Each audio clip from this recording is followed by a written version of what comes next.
भारतीय सैनिक, जो अब तक इन अदृश्य शक्तियों से अनजान थे, अचानक एक अजीब सी बेचैनी महसूस करने लगे।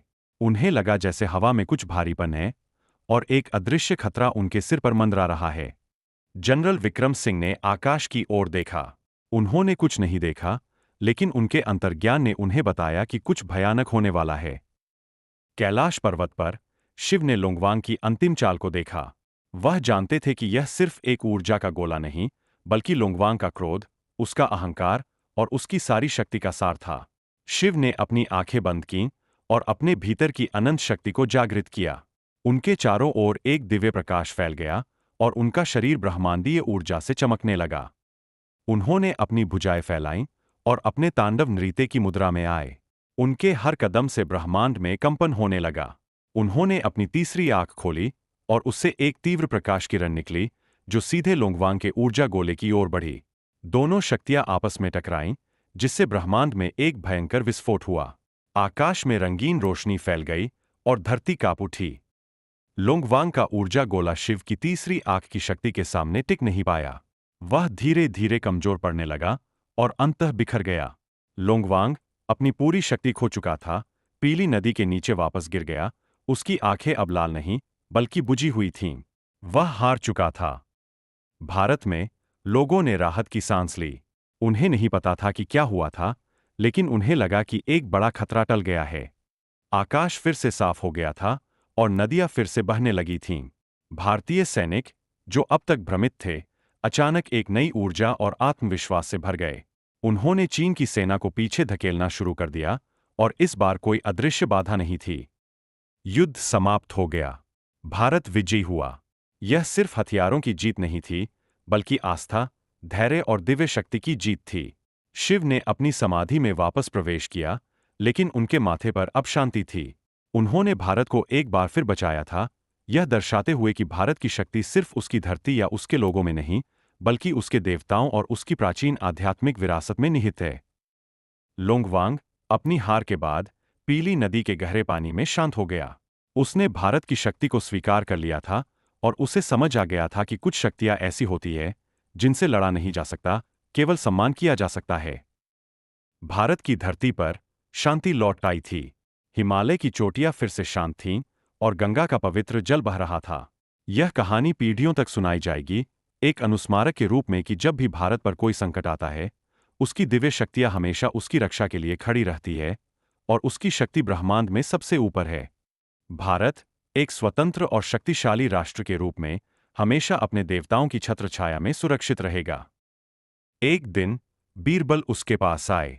तुम्हारी बातें अजीब है, आरव, लेकिन उनमें कुछ सच्चाई भी लगती है। तुम अपनी उस मशीन के बारे में और बताओ।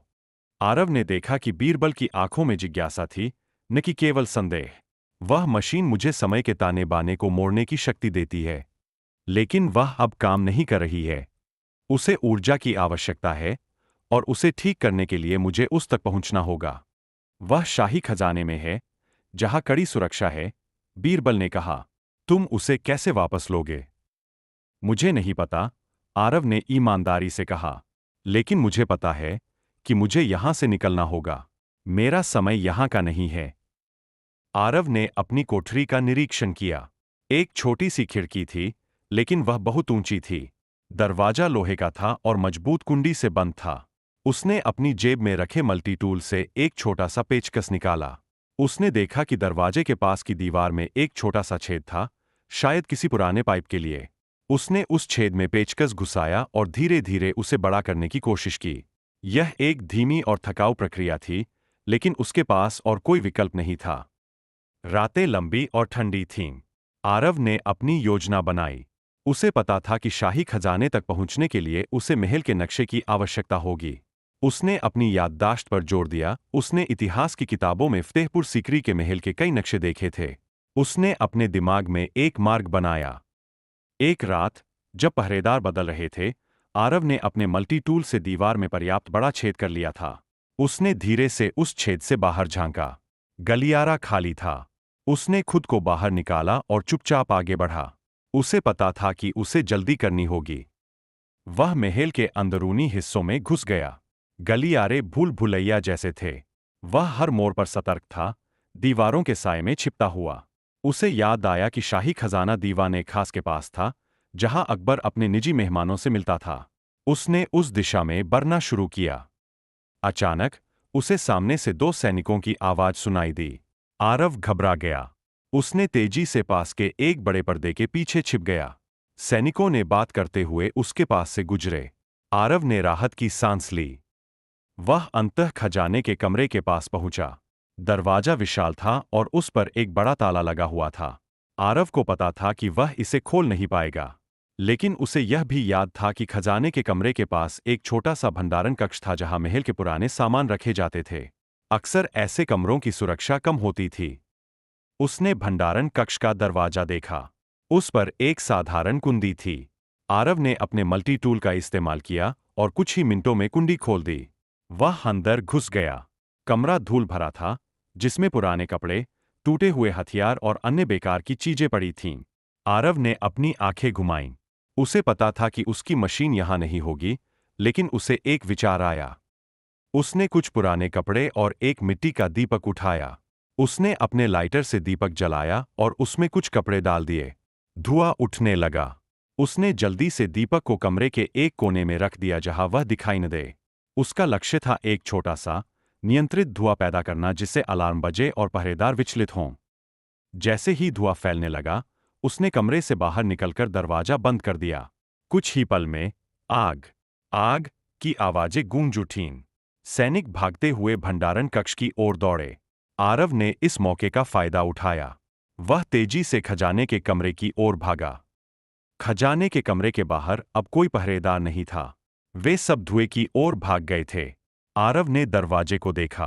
ताला अभी भी लगा हुआ था, लेकिन उसे याद आया कि अकबर के कुछ निजी सामान, जिनमें उसकी मशीन भी शामिल थी, एक छोटे से कक्ष में रखे जाते थे जो खजाने के कमरे से जुड़ा था, लेकिन उसकी सुरक्षा थोड़ी कम थी। यह कक्ष आमतौर पर अकबर के निजी उपयोग के लिए था। उसने उस छोटे कक्ष का दरवाजा ढूंढा। यह एक लकड़ी का दरवाजा था, जिस पर एक साधारण कुंडी थी। आरव ने अपनी पूरी ताकत लगाई और कुंडी को तोड़ दिया। वह अंदर घुस गया। कमरा छोटा था, लेकिन उसमें कई कीमती वस्तुएं रखी थीं। उसकी आंखें तेजी से उसकी मशीन को ढूंढने लगीं।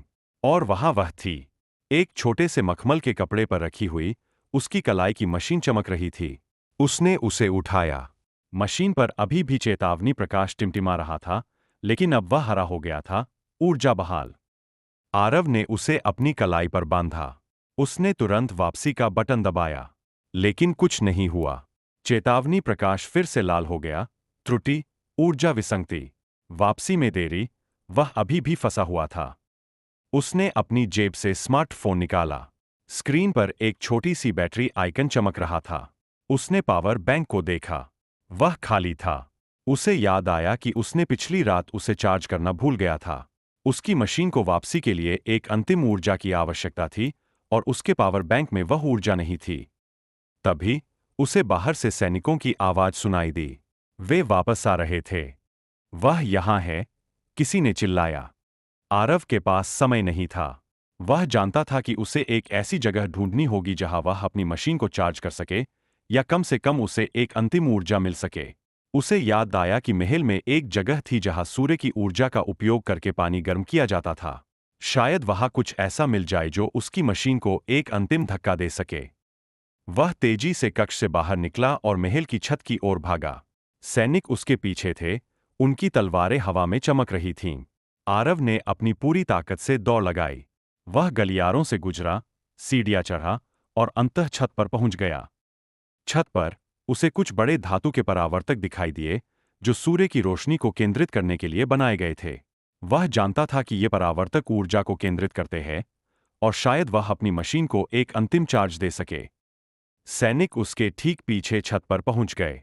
रुक जाओ, अजनबी, एक सैनिक ने चिल्लाया। आरव ने मुड़कर देखा। वे उसे घेरने वाले थे।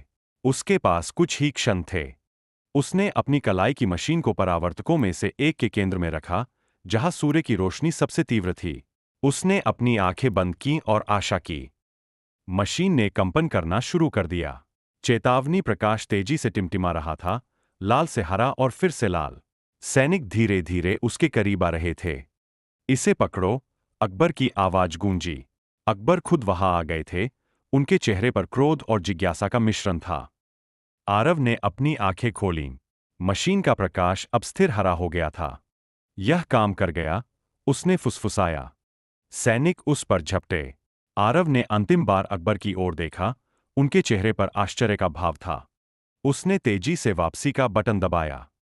एक तीव्र नीली रोशनी ने उसे घेर लिया, इतनी चमकदार कि सैनिकों को अपनी आंखें बंद करनी पड़ी। एक जोरदार धमाका हुआ और हवा में एक अजीब सी गंध फैल गई। जब रोशनी कम हुई और धुआं छटा, तो आरव वहां नहीं था। वह गायब हो गया था। अकबर और उनके दरबारी छत पर खड़े थे, पूरी तरह से स्तब्ध। वह कहा गया? एक सैनिक ने कांपते हुए पूछा। बीरबल ने ध्यान से उस जगह को देखा जहां आरव खड़ा था। वहां केवल एक छोटा सा जला हुआ निशान था। वह एक जादूगर था, जहांपनाह? टोडरमल ने पूछा। अकबर ने गहरी सांस ली। मुझे नहीं पता, टोडरमल। लेकिन उसने हमें कुछ ऐसा दिखाया जो हमने कभी नहीं देखा। बीरबल ने आकाश की ओर देखा। या शायद, जहांपनाह, वह किसी ऐसे समय से आया था जहां जादू और विज्ञान एक ही सिक्के के दो पहलू हैं। आरव ने खुद को अपनी प्रयोगशाला में पाया, हांफते हुए। उसकी कलाई पर मशीन अभी भी चमक रही थी, लेकिन अब वह शांत थी। वह वापस सा गया था। वह सुरक्षित था। लेकिन उसके दिमाग में अकबर का चेहरा, सैनिकों की तलवारें और फतेहपुर सीकरी की भव्यता घूम रही थी।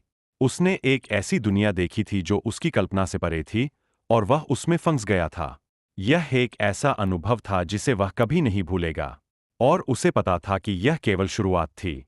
समय के ताने बाने में अभी भी कई रहस्य छिपे थे, और आरव उन्हें खोजने के लिए तैयार था।